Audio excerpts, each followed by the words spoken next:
Hello friends, good morning. നമ്മുടെ Kerala TV സീരിയലിലേക്ക് എല്ലാവർക്കും സ്വാഗതം. അങ്ങനെ ബാലേട്ടനും അതുപോലെ ഗോവർദ്ധനും കൂടെ നിന്ന് സംസാരിക്കുക. അപ്പോൾ അലീന പോയി കഴിഞ്ഞാൽ ബാലേട്ടൻ ആകെ സങ്കടമാവുമല്ലോ എന്നിങ്ങനെ ഗോവർദ്ധൻ പറയുമ്പോൾ അതേടോ സത്യം അത് തന്നെയാണ് എൻ്റെ സങ്കടമെന്ന് ബാലേട്ടൻ ഇങ്ങനെ അവിടെ നിന്ന് പറയുവാണ്.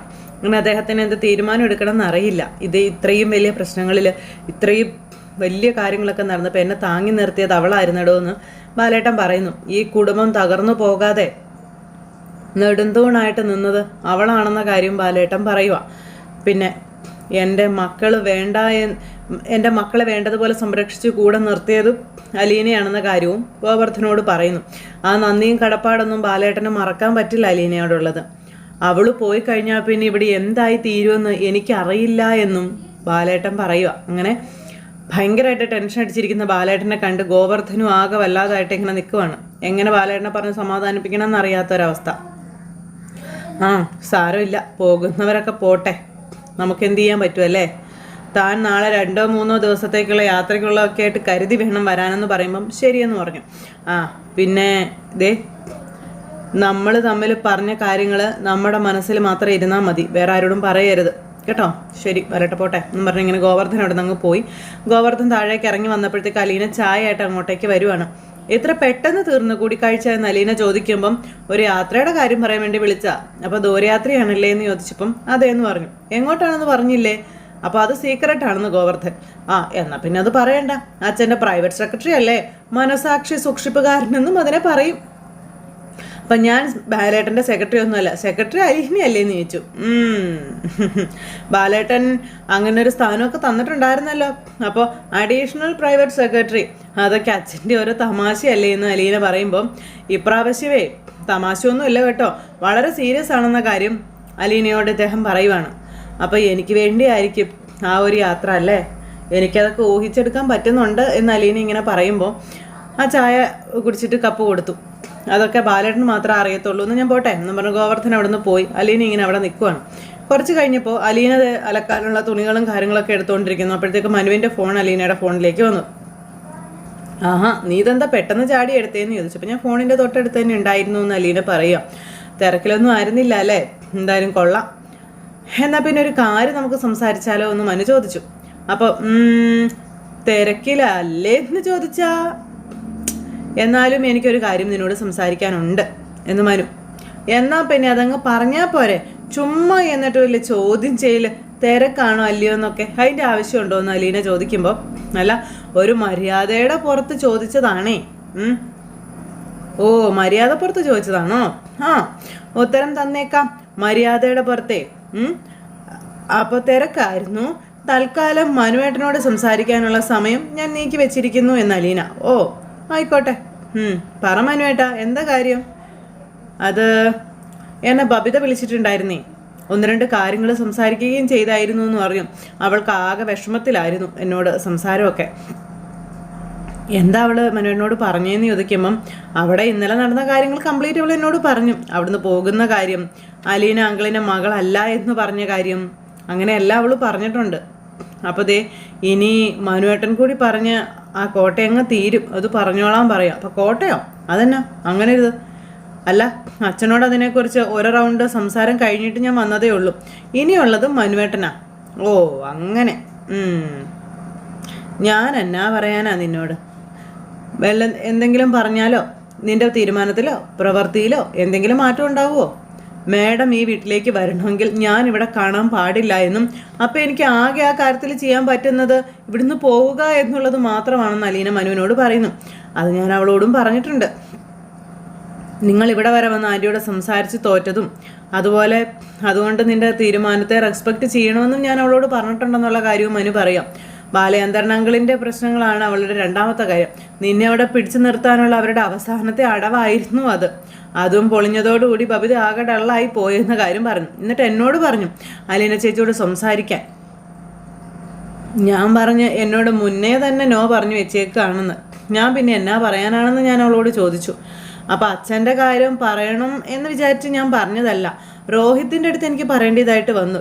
പിന്നെ അത് അവളോടും കൂടി പറയേണ്ടതായിട്ട് വന്നതാ. അതാണ് ശരിയെന്ന് എനിക്കും തോന്നി. അപ്പോൾ അങ്ങനെ അവരോടും കൂടി പറയേണ്ടി വന്നു. ഇനിയിപ്പോൾ എന്താണ് പ്ലാൻ? പോകാൻ തന്നെ തീരുമാനിച്ച സ്ഥിതിക്ക് അപ്പോൾ എങ്ങനെയെങ്കിലും ഒരു ജോലി ശരിയാക്കണം. അതാണ് ഞാനന്ന് മനുവേട്ടനോട് പറഞ്ഞത്. പിന്നെ മാമച്ചനങ്കിളിനോടും ഒന്ന് പറഞ്ഞു നോക്കണം എന്നും അലീന പറയുമ്പം ഞാൻ നോക്കുന്നുണ്ട്. പിന്നെ വേറൊരു കാര്യം കൂടി പറയാനുണ്ട് മനുവേട്ടാ. എന്താ? ഞാനിവിടുന്ന് പോയാലുടൻ സത്യം മുഴുവൻ മേഡത്തിനോട് പറയുമെന്ന് അച്ഛൻ പറഞ്ഞിട്ടുണ്ടെന്നും അതോർത്തിട്ട് എനിക്കൊരു പേടിയൊക്കെ ഉണ്ട്. അതെങ്ങനെയാകുമെന്ന് ആലോചിച്ചിട്ടേ. അത് അന്നേരത്തെ കാര്യമല്ലേ. അതിപ്പോൾ നീ തീരുമാനിച്ചപടി തന്നെ നടക്കട്ടെ. അത് കഴിഞ്ഞിട്ടുള്ളത് എന്തായാലും നമുക്കിപ്പോൾ തടയാൻ പറ്റത്തില്ലല്ലോ. പറ്റുമോ? ആകെ നടത്താൻ പറ്റുന്നത് ഡാമേജ് കൺട്രോളാണ്. അത് നമുക്ക് അന്നേരം നോക്കിയാൽ പോരെ? ആ ശരി, അങ്ങനെ അതും പറഞ്ഞു അലീന. ഞാനൊന്ന് അടുക്കളയിലോട്ട് ചെല്ലട്ടെ മനുവേട്ടാ, ബബിതയും കൃഷ്ണയും കൂടി എന്നത് ഒപ്പിച്ചേക്കുന്നത് നോക്കട്ടെ എന്ന് പറഞ്ഞു. അപ്പോൾ ഫോണും അവിടെ വരെ യാത്ര ചെയ്യത്തില്ലേ എന്നും മനു ചോദിച്ചു. ചെയ്യുമെന്ന് പറഞ്ഞു. എന്നാൽ എനിക്ക് 1-2 കാര്യം കൂടി പറയാനുണ്ടെന്ന് പറഞ്ഞു. അനുവദിച്ച സമയം കഴിയാൻ പോവായിരുന്നല്ലോ എന്ന് അലീന. ഇതും കൂടെ കേട്ടിട്ട് പോയാൽ മതി എന്ന്. അടുക്കള വരെ ഞാൻ കൂട്ടുവരാമെന്നും മനു പറയുമ്പോൾ ശരി ആയിക്കോട്ടെ പറഞ്ഞോ, എന്നാ കാര്യം? അങ്ങനെ അലീന ഡോറും തുറന്ന് നേരെ അടുക്കളയിലേക്ക് പോവുക. അങ്ങനെ മനുവും അലീനയും കൂടെ ഫോണിൽ സംസാരിച്ച് അലീന അങ്ങ് പോയി. ഇതെല്ലാം കഴിഞ്ഞതിന് ശേഷം പിന്നെ കാണിക്കുന്നത് ബബിതയും അലീനയും കൂടെ അവിടെ എല്ലാം എടുത്തൊക്കെ വയ്ക്കാം ഡൈനിങ് ടേബിളിലേക്ക്. അപ്പോൾ അച്ഛനെ വിളിച്ചോന്ന് ചോദിച്ചപ്പോൾ വിളിച്ചായിരുന്നു, പഴയതുപോലെയൊന്നും അല്ല. ഞാനും കൂടെ പണിയെടുക്കാൻ കൂടിയപ്പോഴേ ഭയങ്കര മടിച്ച്. അപ്പോൾ കഴിക്കാനും മടിയാണ് അവൾക്കെന്ന് ചോദിക്കുമ്പം അവളെ ഞാൻ വിളിക്കാമല്ലോ എന്ന് പറഞ്ഞു. അപ്പോൾ കൃഷ്ണയുടെ കാര്യം കൂടി കൂട്ടത്തിൽ ഇവരെടുത്തിട്ടു. അപ്പോൾ ഞാൻ പോയി വിളിക്കാം, ചേച്ചി ഇവിടെ ഇരിക്കാൻ പറഞ്ഞു ബബിത. എന്നിട്ട് ബബിത അവിടെ വിളിച്ച് ബബിത നേരെ അലീനയെ ചെന്ന് കൃഷ്ണയെ വിളിച്ചു കഴിഞ്ഞപ്പോഴത്തേക്കും കൃഷ്ണ ഇറങ്ങി വരുവാണ്. ഇതെന്തിനിങ്ങനെ കിടന്ന് അലറുന്നതെന്ന് കൃഷ്ണ ചോദിക്കുമ്പോൾ നീ എന്താന്ന് വെച്ചാൽ കാണിക്കുന്നത്, ഇനി ഒരു തവണയൊന്നും വിളിച്ചാൽ പോരല്ലോ, താലപ്പൊലി എടുത്ത് വിളിക്കണമായിരിക്കും അല്ലേന്ന് ചോദിച്ചു ബബിത. അപ്പം അങ്ങനെ ഒരു സംഭവം കൊള്ളാട്ടോ എന്ന് കൃഷ്ണ പറയുമ്പോൾ തർക്കുത്തരം പറയുന്നോടി എന്ന് ചോദിച്ചു ഓടി ചെന്ന് ചെവിക്ക് പിടിച്ചു. അലീന ചേച്ചി എന്നെ രക്ഷിക്കുന്നു പറഞ്ഞ അലീനയുടെ അടുത്തേക്ക് ഓടി വരുന്നു നമ്മുടെ കൃഷ്ണ. ബബി നീ പോയി കൈ കഴുകിയിട്ട് വരാൻ പറഞ്ഞു അലീന. ഇവൾക്കുള്ളത് ഞാൻ കൊടുത്തോളാമെന്ന് പറഞ്ഞ് നമ്മുടെ അലീന യൂട്യൂബ് ബ്രൂട്ടസി എന്നും പറഞ്ഞു. നേരത്തേക്കും കൃഷ്ണ നീ പോയി കൈ കഴുകിയിട്ട് വന്നേ ചില പറഞ്ഞങ്ങനെ കൃഷ്ണയെ പറഞ്ഞു വിടുക. പിന്നെയും അവിടെ വെച്ച് 2 പേരും കൂടെ വഴക്കുണ്ടാക്കുന്നു. ബബി ഇങ്ങോട്ട് വന്നപ്പോൾ കൈയൊന്ന് കൊണ്ടതാണെന്ന് നമ്മുടെ ബബിത. അത് ഞാൻ കണ്ടായിരുന്നു എന്ന് അലീന. നമ്മളെന്നാ ചെയ്താലും ആര് ചോദിക്കാൻ ആര് വരാനല്ലേ. അപ്പം തുടങ്ങി 2 ആളും എന്നും പറഞ്ഞു അലീന. ഇത് എന്തോന്നാ ഇവിടെ ബഹളം എന്നും ചോദിച്ചുകൊണ്ട് നമ്മുടെ ബാലേട്ടൻ ഇറങ്ങി വരിക. അപ്പോഴത്തേക്കും രോഹിത്തും ഉണ്ട് കൂട്ടത്തിൽ. 2 പേരും കൂടെ ഇറങ്ങി വന്ന് ഇവരുടെ ഒച്ചപ്പാടിൻ്റെ ബഹളത്തെയും പറ്റി ചോദ്യം ചെയ്യുക. എൻ്റെ പിള്ളേരെ നിങ്ങൾ തമ്മിൽ സംസാരിക്കുന്നത് നിങ്ങൾക്ക് കേൾക്കാനാണോ അതോ നാട്ടുകാർക്ക് മൊത്തം കേൾക്കാനാണോ എന്ന് ചോദിച്ചു. അത് പിന്നെയാണ് അച്ഛ ഒന്ന് നിർത്താവോ 2 പേരും എന്നും ചോദിച്ചാൽ നേരത്തേക്ക് ബാലേട്ടൻ ബബിതയും കൂടെ ഇടയ്ക്ക് കയറി പറയാൻ തുടങ്ങിയപ്പം അതെ അച്ഛനൊരു ഹൃദ്രോഗിയാണെന്നുള്ള കാര്യം അറിയാലോ മക്കൾക്ക് ഇല്ലേ. സമയത്തിന് കഴിച്ചില്ലെങ്കിലേ വീണ്ടും ആരോഗ്യം പ്രശ്നമാകും. ഞാൻ പോയി കൈ കഴുകിയിട്ട് വന്നിട്ട് എല്ലാം കഴിച്ചോട്ടെ എന്ന് ചോദിച്ചു. അപ്പോൾ അതേ മക്കൾ ഇങ്ങനെ നോക്കി നിൽക്കുക. ഞാൻ ഒന്നിലും ഇടപെടുന്നില്ല, നിങ്ങളുടെ പാടായെന്നും പറഞ്ഞ് ബാലേട്ടൻ കൈ കഴുകാൻ പോണു. അങ്ങനെ എല്ലാവരും കൂടി ഇരിക്കുന്നു. നിങ്ങൾ സൗണ്ട് ഒന്ന് കുറച്ച് സംസാരിച്ച വലിയ ഉപകാരമായിരുന്നു കേട്ടോ എന്ന് ബാലേട്ടൻ ഇങ്ങനെ മക്കളോട് പറയാം. അത് കഴിഞ്ഞിട്ട് എല്ലാവരും കൂടി ഇരുന്ന് ഫുഡ് കഴിക്കുന്നു. അലീനയും ബബിതയും എല്ലാവർക്കും വിളമ്പി കൊടുക്കുന്നു. അങ്ങനെ ഇവരെല്ലാവരും കൂടെ കഴിച്ചുകൊണ്ടിരിക്കുന്ന ഈ ഒരു സമയത്ത് ബാലേട്ടൻ പിള്ളേരോട് ഒരു യാത്ര പോകുവാണെന്നും ഗോവർദ്ധൻ്റെ കൂടെയാണ് പോകുന്നതെന്നുള്ള കാര്യവും പറയാം. അപ്പോൾ എവിടേക്കാണ് അച്ഛാന്ന് അലീന ചോദിച്ചു. അത് ഞാൻ വന്നിട്ട് പറയാം എന്ന് അദ്ദേഹം പറഞ്ഞു. കുറച്ച് കാര്യങ്ങളൊക്കെ ചെയ്തു വെക്കാനുണ്ട് നീ പോകുന്നതിന് മുൻപ് എന്ന് ബാലേട്ടൻ പറയുക. അപ്പോൾ ഇവരിങ്ങനെ നോക്കുക കേട്ടോ. 1-2 ആൾക്കാരെ കാണണം, എല്ലാം ഞാൻ തിരിച്ചു വന്നിട്ട് പറയാം എന്ന് ബാലേട്ടൻ പറഞ്ഞു. അപ്പോൾ അച്ഛനപ്പോൾ തിരിച്ചു വരും, അപ്പോൾ 3 ദിവസമെങ്കിലും എടുക്കും, ചിലപ്പോൾ അതിന് മുമ്പും വന്നെന്നിരിക്കുമെന്നും ബാലേട്ടൻ മക്കളോട് പറഞ്ഞപ്പം അച്ഛൻ ഒറ്റയ്ക്കാണോ പോകുന്നതെന്ന് ചോദിച്ചു. അല്ല, ഗോവർദ്ധനും എൻ്റെ കൂടെ ഉണ്ട്, കുറച്ചധികം ഡ്രൈവ് ചെയ്യാനുണ്ടേ, ഒറ്റയ്ക്കുള്ള യാത്ര അതിപ്പോൾ പറ്റത്തില്ല എന്നും ബാലേട്ടൻ പറയാം. ഞാൻ കൂടെ വരണോ അച്ഛാ എന്ന് രോഹിത്ത് ചോദിക്കുമ്പോൾ ഇത് കൊള്ളാവല്ലോ, ഇത്രയും ചോദ്യങ്ങളൊക്കെയോ? എനിക്കൊരു സ്ഥലത്ത് പോകണമെങ്കിൽ ഇത്രയും കാര്യങ്ങളൊക്കെ റിപ്പോർട്ട് ചെയ്യണോ? പിന്നല്ലാതെ അതൊക്കെ വേണമെന്ന് കൃഷ്ണ പറഞ്ഞു. ഓഹോ, ആണോ? അപ്പം അങ്ങനെയാണോ ഇവിടുത്തെ പുതിയ നിയമ സംവിധാനം? ആരാണാവോ എഴുതിയേ? അപ്പം അത് എല്ലാവരും എഴുതിയിട്ടുണ്ട് എന്ന് അലീന പറഞ്ഞു. അങ്ങനെ അച്ഛന് വിളമ്പി കൊടുത്തൊക്കെ ഇരിക്കും. സുലോചനയോട് ഞാൻ ഇവിടെ വന്ന് നിൽക്കാൻ പറയാമെന്ന് പറഞ്ഞു. അതൊന്നും വേണ്ട അച്ഛാ, ഞങ്ങളെല്ലാവരും ഇവിടെ ഇല്ലേ, പിന്നെ എന്തിനാ അങ്ങനെ? അതൊന്നും വേണ്ടെങ്കിൽ വേണ്ട. അല്ല, സുലോചന ആൻറ്റിക്ക് ഒറ്റയ്ക്ക് നിൽക്കാൻ പേടിയാണെങ്കിൽ ഇങ്ങോട്ട് വന്നോളാൻ പറഞ്ഞോ. അവൾക്ക് ഒറ്റയ്ക്ക് നിൽക്കാൻ പേടിയൊന്നും ഇല്ല. ഞാനെൻ്റെ ഒരു അഭിപ്രായം പറഞ്ഞതേ ഉള്ളേ എന്ന് കൃഷ്ണ പറയുമ്പം ആയിക്കോട്ടെ, ഒരു കുഴപ്പവും.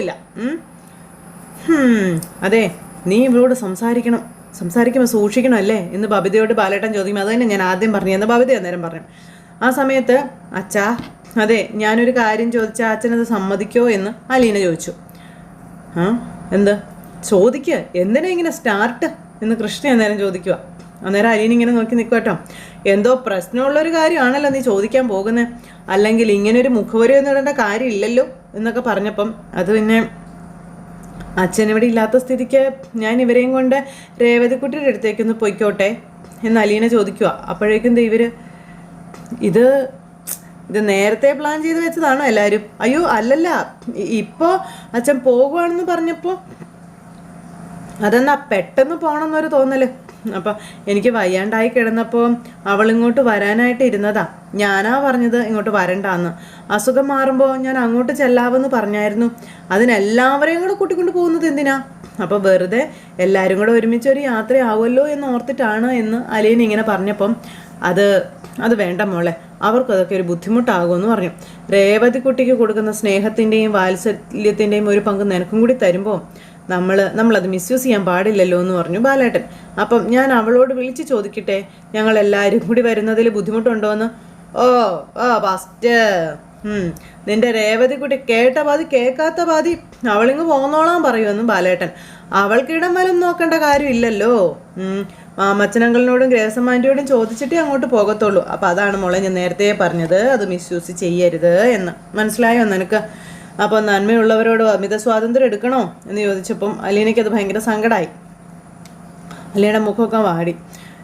അപ്പം രേവതിക്കുട്ടിയെ നിന്നെയൊക്കെ ഓർത്തവർ സമ്മതിച്ചേക്കാം, ഉള്ളിലൊരു ഇത്തിരി അനിഷ്ടം വല്ലതും ഉണ്ടായാലോ എന്ന് ബാലേട്ടൻ. അപ്പം എന്നെ പോലീസ് പിടിച്ചപ്പം രക്ഷിക്കാൻ വേണ്ടി അവർ അലീന ചേച്ചിയെ വിളിച്ചപ്പോൾ ഓടി വന്നതല്ലേ അച്ഛാ എന്ന് രോഹിത് അന്നേരം ചോദിച്ചു. അങ്ങനെ ഒരു ഇതുണ്ടെങ്കിൽ അവർ ചെയ്യുമോ? അന്ന് അലീന ചേച്ചിയെ പോലീസ് പിടിച്ചപ്പോൾ ഒറ്റ വിളി, അന്ന് അവർ ഹെൽപ്പ് ചെയ്തില്ലായിരുന്നോ? അപ്പോൾ രോഹിയുടെ കാര്യത്തിൽ അച്ഛൻ ചെന്നപ്പോൾ അവർ സപ്പോർട്ട് ചെയ്തില്ലേ അച്ഛാ എന്നൊക്കെ ചോദിച്ചപ്പോൾ പിള്ളേരെല്ലാവരും കൂടെ ചുറ്റിനും കൂടിയിരുന്ന് ബാലേട്ടനോട് ഇങ്ങനെ ഓരോന്നോരോന്ന് ഇങ്ങനെ പറഞ്ഞുകൊണ്ടിരിക്കുക. ഇതൊക്കെ കേട്ട് അദ്ദേഹം അന്തം വിട്ട് നിൽക്കുകയാണ്. ഓഹോ, അപ്പം അത് ശരി, ഞാൻ മാത്രമുള്ളോ ഇവിടെ പ്രതിഭാഗത്തിൽ? നിങ്ങളെല്ലാവരും എതിർഭാഗത്തായോ? ഞങ്ങൾ ന്യായത്തിൻ്റെ സൈഡാണെന്ന് നേരം കൃഷ്ണ പറഞ്ഞു. ഓ അങ്ങനെയാണോ എന്നും പറഞ്ഞുകൊണ്ട് ഇവിടെ ബാലേട്ടൻ ഇപ്പം രേവതിക്കുട്ടിയുടെ വീട്ടിലേക്ക് എല്ലാവരും കൂടെ കൊണ്ടുപോയാൽ നിനക്ക് സമാധാനം ആവുമോ എന്ന് അലീനയോട് ഇങ്ങനെ ബാലേട്ടൻ ചോദിക്കുമ്പം അച്ഛന് താല്പര്യം ഇല്ലെങ്കിൽ വേണ്ട, നിർബന്ധിക്കുന്നില്ല. അത് ശരിയാ, എല്ലാം എൻ്റെ താല്പര്യമാണല്ലോ അല്ലേ എന്ന് ബാലേട്ടൻ അലീനയോട് പറഞ്ഞു. നിനക്ക് മാത്രം വേണമെങ്കിൽ പോകാം. അന്നേരം വേണ്ട, എനിക്ക് പോകണ്ടെന്ന് അലീന. എന്നാൽ വേണ്ട, പോകണ്ട എന്നും പറഞ്ഞിരിക്കുക. ഞങ്ങൾക്ക് പോകണമെന്ന് പവിത. അപ്പോൾ പ്ലാൻ അല്ല എന്ന് പറഞ്ഞതോ? ഇപ്പം പ്ലാൻ ഇട്ടു പോകണം എന്ന്. ദേ പോവാനുള്ളതൊക്കെ എല്ലാവരും കൈ പൊക്കിക്കേന്ന് പറഞ്ഞപ്പോഴത്തേക്ക് 3 പേരും കൈ പൊക്കി. അപ്പോഴത്തേക്കും നമ്മുടെ ബാലേട്ടൻ എല്ലാവരുടെയും പൊതുജന താല്പര്യം അതാണെങ്കിൽ അതങ്ങ് നടക്കട്ടെ എന്ന് ബാലേട്ടൻ പറഞ്ഞു. അങ്ങനെ അവർ ഫുഡ് കഴിക്കലൊക്കെ കഴിഞ്ഞു.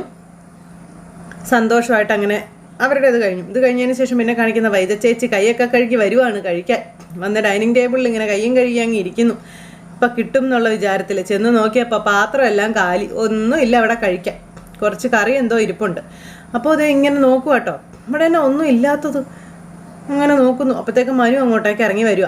മനു ഇറങ്ങി വന്നു കഴിഞ്ഞപ്പം മനു നീ ഇതെവിടെ പോവാ? അപ്പോൾ എനിക്ക് ടൗൺ വരെ ഒന്ന് വേണം, കുറച്ച് കാര്യങ്ങളുണ്ടെന്ന് പറഞ്ഞു. എന്താ എൻ്റെ കാര്യം? നീ എന്തെങ്കിലും കഴിച്ചോ? ഇല്ല, രാവിലെ ചായ മാത്രം കുടിച്ചു. അപ്പം നിനക്ക് ബ്രേക്ക്ഫാസ്റ്റ് ഒന്നും വേണ്ടേ? വേണം, ഞാനത് കഴിക്കാൻ വരുമായിരുന്നു. അപ്പോൾ ഇവിടെ ഒന്നും കാണുന്നില്ലല്ലോ.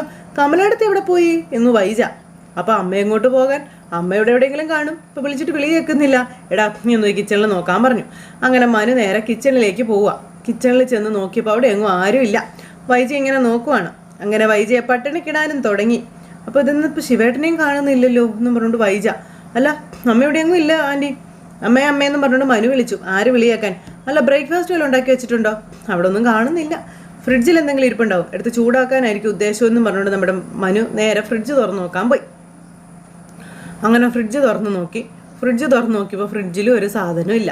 വൈജയ്ക്ക് പണി ഒരു സൈഡിൽ നിന്ന് കൊടുത്തു തുടങ്ങി അവർ. അങ്ങനെ ദേ നമ്മുടെ ഫ്രിഡ്ജും കാലിയായിട്ടിരിക്കുന്നു. ഫ്രിഡ്ജിലൊരു സാധനം പോലും ഇല്ല. എന്തായാലും നല്ലതായി. ഇവിടെ ഒന്നും ഇല്ലല്ലോ ആൻറ്റി എന്ന് മനു നീട്ടി ഒരു പറച്ചിലും കൂടി. വൈജ നേരത്തേക്കും അടുക്കളയിലേക്ക് ചെല്ലുക. അപ്പോൾ അതേ ശിവേട്ടനും ഇവിടെ കാണുന്നില്ല. എന്നാൽ അവർ രണ്ടുപേരും കൂടെ എവിടെയെങ്കിലും പോയി കാണും. അല്ല രാവിലെ ഞാൻ കണ്ടതാണല്ലോ, എന്നോടൊന്നും പറഞ്ഞില്ല കോട്ടയത്തിനോ മറ്റോ പോകണ തരും. അറിഞ്ഞിരുന്നെങ്കിൽ എനിക്കും കൂടെ പോകാമായിരുന്നു എന്ന് പറഞ്ഞപ്പം ആൻറ്റി എന്നെ കാണിക്കാൻ പോകണമെന്ന് ചോദിച്ചു. എനിക്കവിടെ ഏതെങ്കിലും ഒരു ടെക്സ്റ്റൈൽസിലൊന്ന് കയറണം, എന്തെങ്കിലും ഒരു ഡ്രസ്സ് എടുത്തിട്ട് മാസം 2 കഴിഞ്ഞു എന്ന് വൈജ.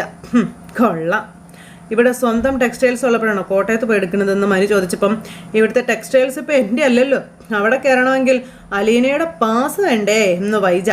എന്തിനാ ആൻറ്റി ഇങ്ങനെ എഴുതാപ്പുറമൊക്കെ വായിക്കുന്നേ? അലീന ആ ടെക്സ്റ്റൈൽസ് ഒന്ന് കണ്ടിട്ടുണ്ടോ എന്ന് പോലും സംശയമാണെന്ന് പറഞ്ഞപ്പോൾ വേണ്ട മനു, വേണ്ട, എനിക്കും ബാലചന്ദ്രനുമായിട്ട് യാതൊരു ബന്ധവും ഇല്ല. ആ കെയർ ഓഫിലുള്ള യാതൊരു സൗജന്യങ്ങളും എനിക്ക് വേണ്ട. അപ്പം ഇത്രയും കാലം ഡ്രസ്സ് എടുത്തുകൊണ്ടിരുന്നത് അങ്കിളിൻ്റെ ഷോപ്പിൽ നിന്ന് തന്നെ ആയിരുന്നില്ലേ എന്ന് ചോദിച്ചു. ഫ്രീ ആയിട്ട് കൊള്ളാവുന്ന എന്നതെങ്കിലും ഒരു ഐറ്റം ഉണ്ടോ ആ ഷോപ്പിൽ? ബാംഗ്ലൂരിലും ചെന്നൈയിലും ഒക്കെയുള്ള വലിയ ഹോൾസെയിൽ കടയിൽ നിന്ന് പാതി വിലയ്ക്ക് കുറേ പഴഞ്ചൻ തുണിത്തരങ്ങൾ എടുത്തുകൊണ്ട് വയ്ക്കും. കുറേ സാരിയും കുറേ ചുരിദാറും കുറേ ഉടുപ്പും എല്ലാം ഔട്ട് ഓഫ് ഫാഷൻ. ആൻറ്റിയുടെ ഏത് സാരിയാണ് ഔട്ട് ഓഫ് ഫാഷനായിട്ടുള്ളത്? അപ്പോൾ ഏത് നൈറ്റിക്കാണ് പഴഞ്ചൻ ലുക്ക് ഉള്ളത്? മുംബൈയിലും ചെന്നൈയിലും ഫാഷൻ മാറുമ്പോൾ അതനുസരിച്ച് അങ്കിൾ ഇവിടെയും മാറ്റാറുണ്ട്. അത്രയും പ്രോഗ്രസീവായിട്ടും ഫാഷനബിളായിട്ടും ഒരു നല്ല ടെക്സ്റ്റൈൽ ഷോപ്പും ഉണ്ട്. മാത്രമല്ല പാലായിൽ വേറെ ഏതാ ഉള്ളത്? അപ്പോൾ വേറെ ഇല്ലാത്തതുകൊണ്ടല്ലേ കോട്ടയത്തിന് പോകുന്നത്. ഇനി എനിക്ക് നെടുമ്പുരയ്ക്കൽ ഔദാര്യങ്ങളൊന്നും വേണ്ടെന്നേ. ഞാൻ ആ വീടും അതിൻ്റെ അഡ്രസ്സും ഉപേക്ഷിച്ചു എന്ന് വൈജ പറയുമ്പോൾ അവിടെ മക്കളുണ്ടല്ലോ 3 പേര്, അവരെ ഉപേക്ഷിച്ചോ? അവരെന്നെ ഉപേക്ഷിച്ചു. അവർക്കൊരു 2 കിട്ടി, അലീന. അവർക്കേ അവളെ മതി, അനുഭവിച്ചോളൂ എന്ന് പറഞ്ഞപ്പം എൻ്റെ ആൻറ്റി ഇങ്ങനെയൊന്നും പറയാതെ, നാക്കിന് കേടുവരും. ഞാൻ എന്നാത്തിനാ നിന്നോട് തർക്കിക്കുന്നേ? കമലയിടത്തി എന്തേന്ന് നോക്കട്ടെ. ബ്രേക്ക്ഫാസ്റ്റ് ഒന്നും ഉണ്ടാക്കാത്തത് എന്താ? അമ്മയും പട്ടിണിയല്ലേ എന്നും പറഞ്ഞു വൈദ്യ തപ്പാൻ പോയി. മനു ഇങ്ങനെ നോർത്ത് ആലോചിച്ച് ഇങ്ങനെ നിൽക്കുന്നിടത്ത് ഇന്നത്തെ കഥ അവസാനിച്ചു. അപ്പോൾ എല്ലാവരും കാത്തിരുന്ന് കാണണം കേട്ടോ. എല്ലാവർക്കും നല്ലൊരു ദിവസം ആശംസിക്കുകയാണെങ്കിൽ എല്ലാവരുടെയും സപ്പോർട്ടിനും സ്നേഹത്തിനും ഒത്തിരി നന്ദി അറിയിക്കുന്നു. വീണ്ടും കാണുന്നത് വരെ എല്ലാവർക്കും ടാറ്റാ.